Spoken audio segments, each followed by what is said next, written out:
Là, vous pourriez dire, bien, le coach fait quoi d'abord? Le coach, OK? il a son territoire bien spécifique.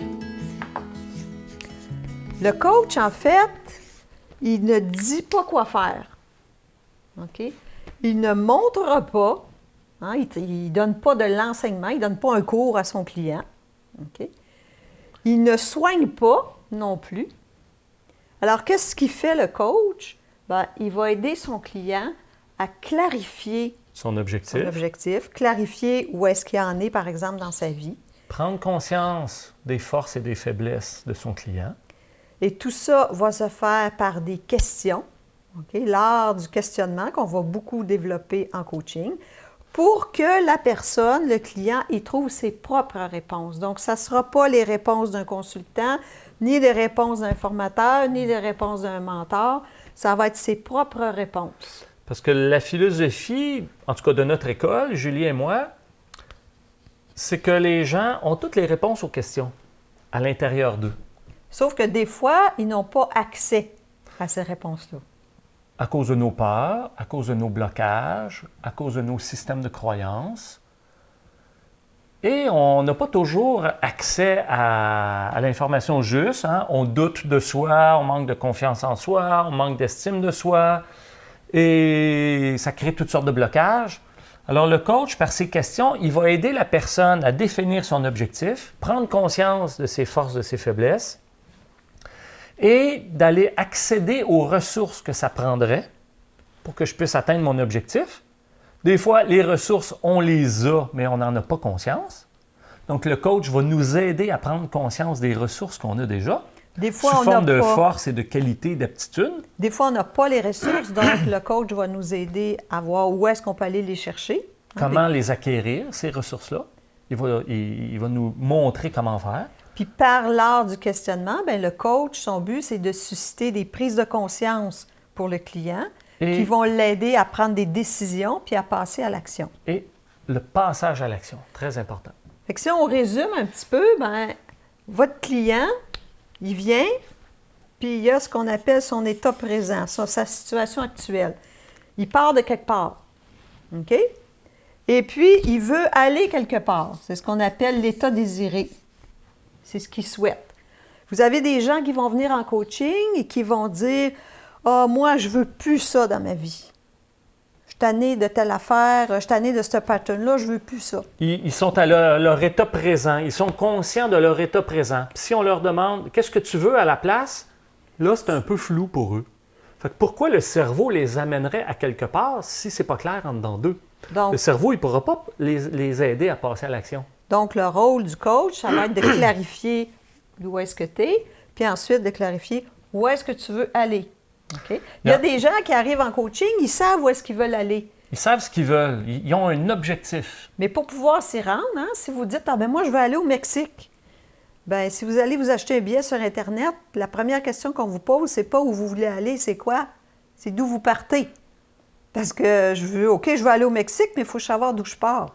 Donc, si j'ai un objectif, je veux m'en aller là, bien, il faut que je regarde d'où je pars parce que le rôle du coach, ça va être de faire un pont, d'aider son client à faire le chemin.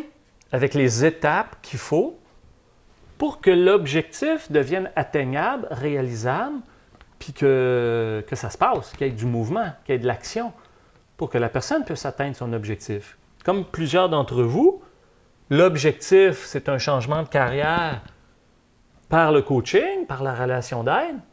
Bien, vous avez tous un état présent, différent les uns des autres. Vous avez des forces, vous avez des compétences.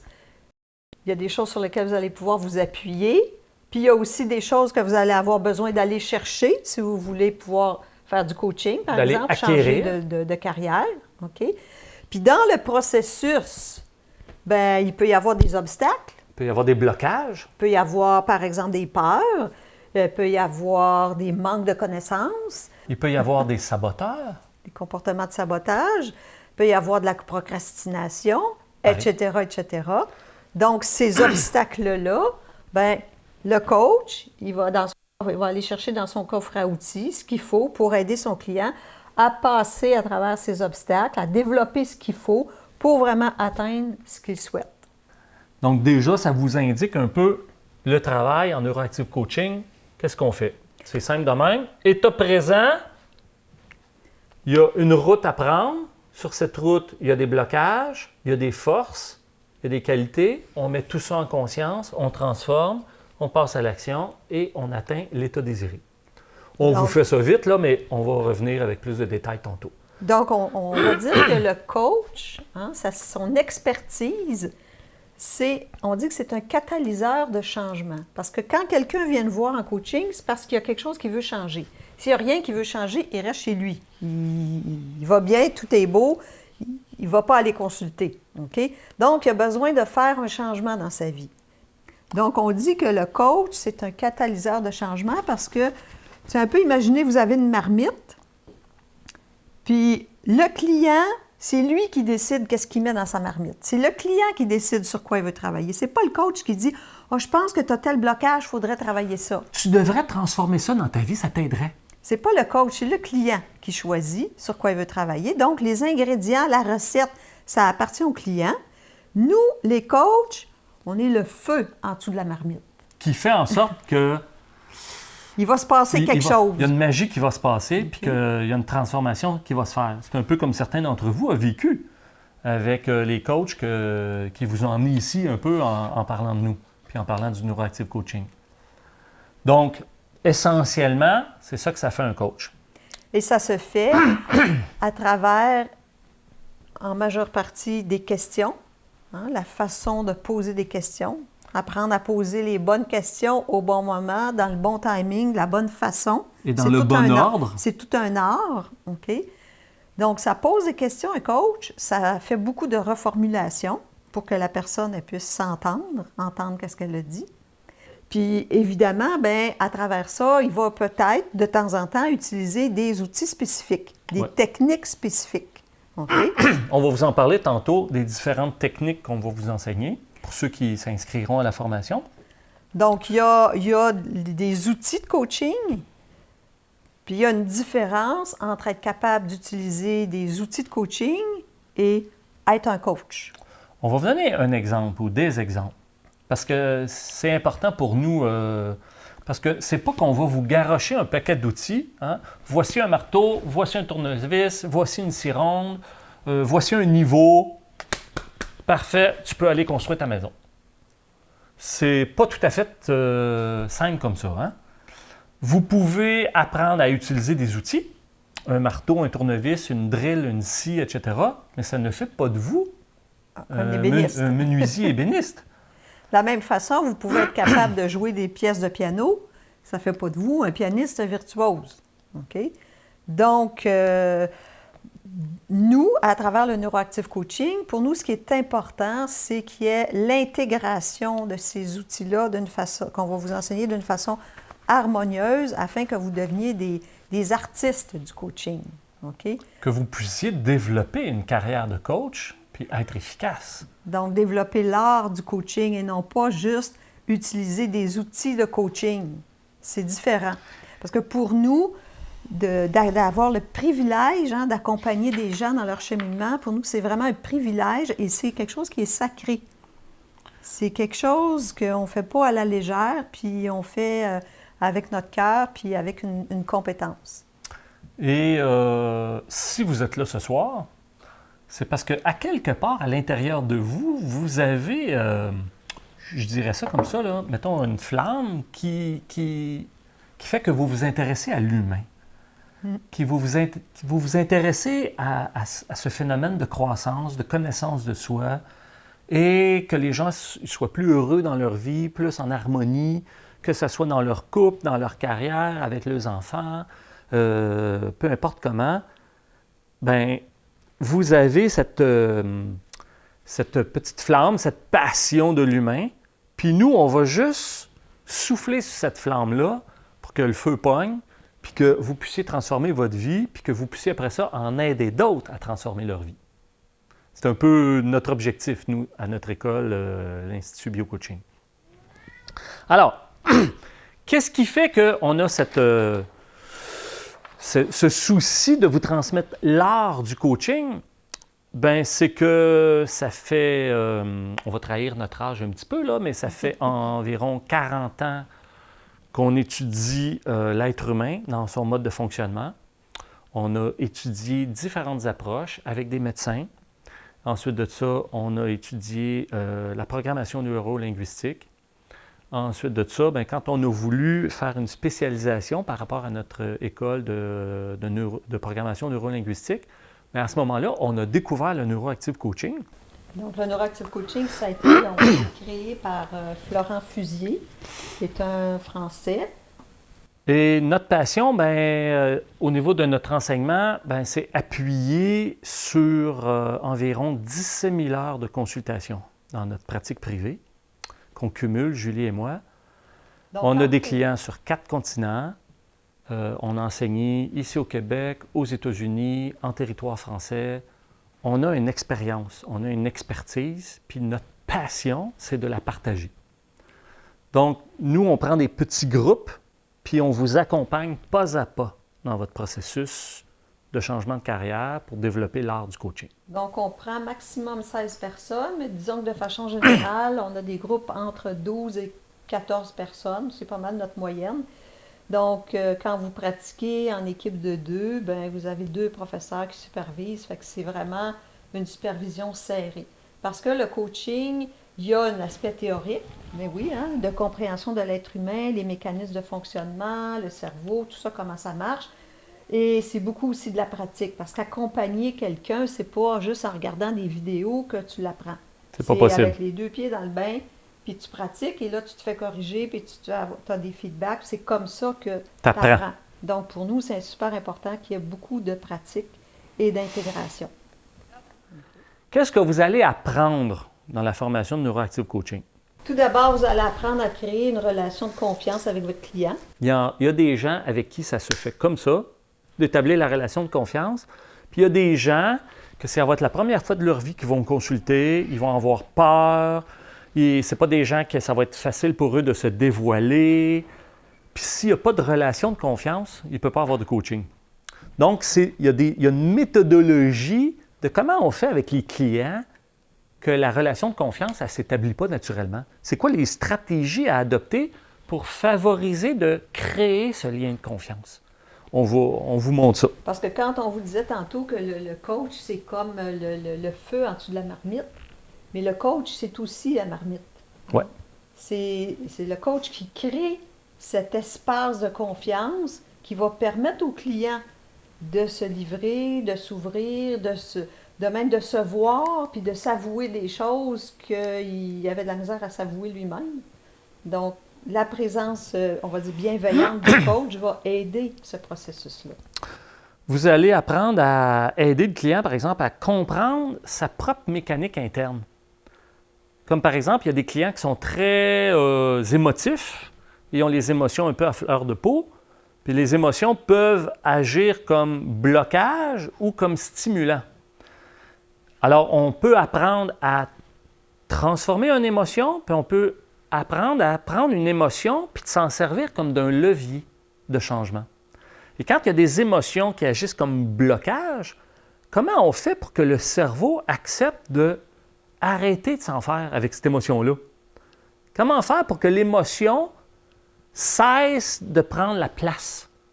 Par exemple, il y a un déclencheur, puis là, l'émotion se manifeste. Bien, on apprend à gérer. Hein? C'est tout l'aspect de l'intelligence émotionnelle qu'on vous apprend dans le module sur les émotions. Et ce qui est important aussi, c'est que vous aidez votre client à se comprendre lui-même. Hein? Parce que souvent, les gens arrivent en coaching, sont mêlés de chez mêlés. Là. C'est comme s'ils arrivaient puis avec une boîte avec 3 casse-têtes de 1000 morceaux, tout mêlés. Là, il faut commencer par démêler les morceaux. Ça va là, ça va là. Puis après, on choisit des priorités. OK? Ouais. Donc, quand le client il commence à comprendre comment il fonctionne, sa mécanique interne, ça lui donne du pouvoir sur sa vie. Ensuite, évidemment, on accompagne notre client à trouver ses propres solutions, ses propres stratégies. Donc, ça lui redonne confiance en lui, ça lui redonne le pouvoir sur sa vie.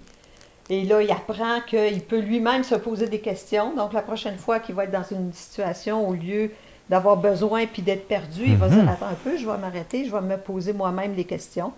OK? Donc, ça développe l'autonomie de notre client. On apprend aussi à comment, excusez mon anglicisme, comment scanner notre client. Comment lire l'état intérieur, comment décoder l'état émotionnel et psychologique de notre client. Comment savoir, en observant notre client, en l'écoutant, si là, il est en train d'écouter son discours intérieur, ou s'il est dans une émotion, ou s'il est en train de se remémorer une situation de son passé. Juste en observant notre client, on peut détecter dans quel état il est. Donc, la grande force que ça a, c'est qu'en fonction de là où se situe notre client, on pose notre question qui correspond à son état intérieur. Par exemple, si on voit que notre client est en train de vivre une émotion, bien, on ne va pas lui demander « Qu'est-ce que tu en penses? » Parce que là, on vient de le déconnecter, puis il s'en va dans sa tête.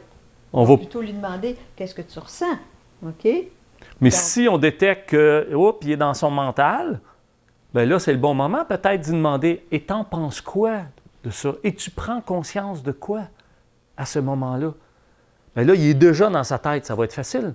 Fait que quand on a toujours les questions adaptées à son état, à notre client, bien, le client se sent compris, se sent écouté, se sent respecté et il s'ouvre. Et en s'ouvrant, souvent, le client, il va se révéler à lui-même des choses. Comprenez? Et c'est là qu'il y a comme une magie que certains ont mentionné. C'est quand le client se révèle à lui-même, quand le client il explique de quoi, puis qu'il fait « Ah là, je comprends pourquoi faire que dans ma vie, je me suis comporté comme ça, comme ça, comme ça. Ah là, je comprends c'est quoi mon blocage, puis qu'est-ce qu'il faut que je fasse. » Et toi, tout ce que tu as fait, c'est tu as créé une relation de confiance, puis tu as suivi ton client, puis tu as posé les bonnes questions dans le bon ordre, et là, whoop, le client, il se transforme de l'intérieur.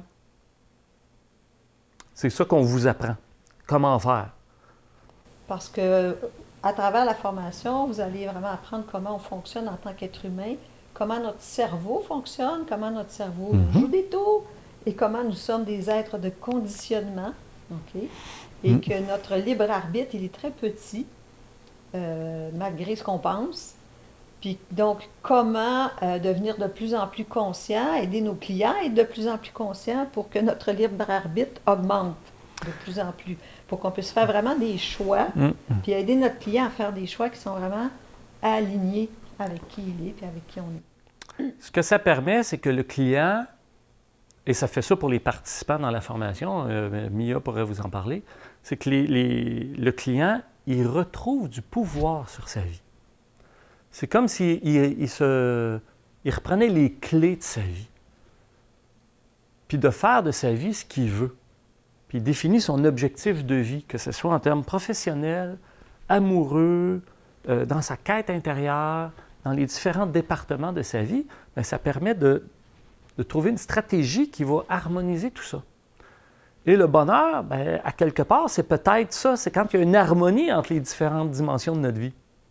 Notre corps physique, l'aspect émotionnel, amoureux, l'aspect intellectuel, l'aspect spirituel. Quand ça, c'est en harmonie, bien là, on est bien dans notre peau. Et ça rayonne. Bien, c'est ça qu'on apprend à faire avec nos clients en Neuroactive Coaching. Alors, pourquoi on appelle ça Neuroactive Coaching? Neuro, parce que tout ce que l'on vit, tout ce que l'on expérimente, en fait, depuis qu'on est dans le ventre de notre mère et à partir de notre naissance, quand on commence à expérimenter le monde, ben, on fait des apprentissages. On apprend que ça, c'est un crayon, puis ça, c'est une lumière, puis ça, c'est mon nez, puis ça, c'est de la peine, puis ça, c'est de la joie. Puis on apprend plein de choses, puis on crée un dictionnaire interne, puis ça correspond à des circuits neuronaux. Donc, tout ce qu'on apprend, tout ce qu'on fait, tout ce qu'on se fait dire, tout ça, ça va s'enregistrer, OK? Et ça va se programmer dans notre cerveau. Donc, par exemple, quand vous avez appris à conduire une voiture, ben, les premières fois, il y en a des choses à regarder, surtout si vous avez appris manuel, hein, la cloche, les vitesses, les miroirs, le rétroviseur, mon angle mort, mon clignotant. Ça fait beaucoup de choses à surveiller. Puis après ça, ben, tu as tous les signaux de la route. Au début, ça en fait beaucoup. Déjà, la deuxième fois, ça va mieux. Au bout de quelques fois, on commence à être plus à l'aise. Aujourd'hui, vous conduisez, des fois, ça fait 10 minutes que vous conduisez, vous réalisez, vous avez passé tout droit à votre sortie, vous avez été dans l'une pendant 10 minutes. Des fois, vous dites, mais c'est qui conduisait? Là? Moi, je n'étais pas là. Qui conduisait votre voiture? Ça nous est tous et toutes arrivé. On se dit, mon Dieu, mais ça fait 5 minutes que je suis dans l'une. Ben, c'était votre programme inconscient, vos automatismes enregistrés qui ont pris le relais. Okay? Donc, on fonctionne beaucoup par automatisme dans nos vies, par conditionnement. On a des conditionnements de réaction. Quand on me regarde avec ce regard-là, moi, je réagis de même, puis etc. Ben, on apprend avec le neuroactive coaching à reconnaître nos conditionnements, augmenter ceux qui sont utiles, puis transformer ceux qui nous mettent des bâtons dans les roues. Alors, c'est pour ça qu'on appelle ça le neuro. Pourquoi actif? C'est parce qu'on va aller voir qu'est-ce qui l'active, cette neurologie-là. Qu'est-ce qui fait que tout à coup, je tombe dans ce pattern-là? Ou qu'à un moment donné, je me sens dans cet état-là émotionnel à cause de ça qui s'est passé. Qu'est-ce qui a activé mes patterns et mes conditionnements? Donc, qu'est-ce qui active ou désactive la neurologie? Alors, c'est le neuroactive coaching. Coaching dans le sens de accompagnement. Donc, on accompagne notre client pour activer et désactiver sa neurologie en fonction des objectifs du client. Si je vous donne un exemple, imaginez que vous avez un grand champ, puis vous passez toujours au même endroit. Ça fait, en bon québécois, une traîne. Ça fait un petit sentier. Puis quand vous arrivez devant le champ, vous n'allez pas passer dans les hautes herbes, vous allez toujours prendre le sentier. Et à un moment donné, vous prenez le sentier, même si dans le fond, vous le trouvez plate, ce sentier-là, parce qu'il passe le long d'un marécage, puis c'est rempli de moustiques, puis etc. Mais il y en a rien qu'un. Mais ce qu'on va faire en neuroactive coaching, c'est qu'on va aider notre client à faire d'autres sentiers, c'est-à-dire à développer d'autres modes de réaction, à activer sa neurologie autrement. Fait qu'on va faire un sentier qui passe à l'ombre, on va en faire un qui passe proche du ruisseau, un qui passe proche des fleurs. Et la prochaine fois que notre client va arriver devant son champ, il va avoir le choix. Okay? Il ne sera pas obligé de prendre le seul sentier qu'il avait jusqu'à présent. Par exemple, quand telle chose se passe, je me mets en colère et je pète un plomb, mais c'est la seule réaction que j'ai à m'apporter. Ça a toujours été comme ça, je suis conditionnée comme ça. Et là, on va aller apprendre à réagir autrement. Okay?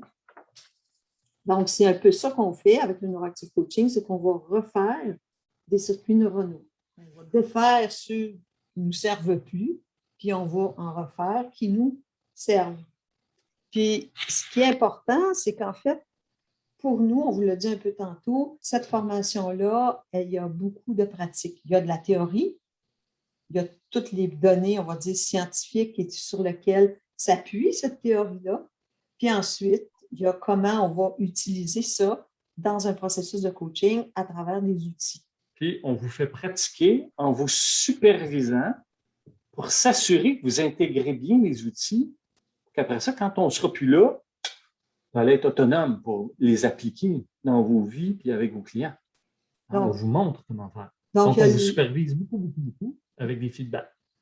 Donc, il y a les journées de cours, on va dire en classe, mais là, ça va être par Zoom. Mm-hmm. Et entre les modules, parce que c'est des modules, je ne sais pas s'il y en a qui ont regardé un peu les dates, là, comment ça fonctionne, mais c'est en général des modules de 4 jours, vendredi, samedi, dimanche, lundi. Environ une fois par mois. C'est facile pour ceux qui ont un travail avec des patrons de négocier un vendredi et un lundi de congé par mois. Ça devient plus facile. Et donc, entre les modules, là, ce qu'on vous demande, c'est de pratiquer entre vous pour intégrer ce que vous avez appris. Donc, à travers toute la formation, vous allez pratiquer les outils sur vous aussi. Entre vous, sur vous. Puis, à partir du module 2, vous allez pouvoir commencer à pratiquer avec des amis, vos enfants, vos conjoints, des collègues de travail. La belle-sœur, etc. Pour vous habituer avec des gens qui ne connaissent pas le langage du coaching, parce que c'est facile de prendre des mauvais plis entre nous. Donc, c'est bon de travailler entre vous pour vous donner des bons feedbacks, pour vous entraider, puis avec des gens qui ne connaissent pas le coaching pour faire vraiment des apprentissages aussi. Puis, Julie et moi, à travers vos pratiques, on vous donne des feedbacks pour vous aider à prendre conscience de, tu vois, quand tu as fait ça, ben, ça montre que tu as intégré ça, que tu as telle force, tu as telle qualité. Prends-en conscience. Parce que des fois, vous avez des forces et des qualités que vous n'avez pas conscience que vous les avez. Fait qu'en vous le disant, là, vous dites, ah ouais, c'est vrai, j'ai manifesté ça. Hein? Ah ouais. Là, vous mettez votre force et votre qualité en conscience, vous allez avoir plus tendance à la démontrer, à l'utiliser. Et dans les feedbacks aussi, on vous montre de dire, ah ben tu vois, telle place, tu as oublié ça, tu as manqué ça. Fait que fais attention pour la prochaine fois, corrige ça, porte une attention là-dessus. Et c'est comme ça que vous intégrez et puis que vous vous améliorez pour devenir des coachs professionnels. Nous, c'est notre but. On est les seuls à avoir le droit d'enseigner le neuroactive coaching en Amérique du Nord. À travers la planète. Oui, c'est ça. Avec Florent. Avec le concepteur qui s'occupe de toute l'Europe puis du nord de l'Afrique et de l'Océanie. Nous, on est les responsables de l'Amérique du Nord. Donc, notre souci, c'est vraiment de créer des professionnels de l'accompagnement. Vous aider dans votre parcours professionnel que vous puissiez devenir des professionnels de l'accompagnement, de la relation d'aide. Et puis, ben, on espère que ça vous donne la piqûre de ce merveilleux métier qui est la relation d'aide. Parce que quand les gens, ben, ils se motivent à accomplir leur vie, puis à être des meilleurs êtres humains dans leur couple, avec leurs enfants ou peu importe les domaines, ben, nous, on se dit qu'il n'y a pas plus beau métier à faire. Tu sais, de gagner sa vie, à aider les gens à s'accomplir, à être heureux, c'est dur à battre.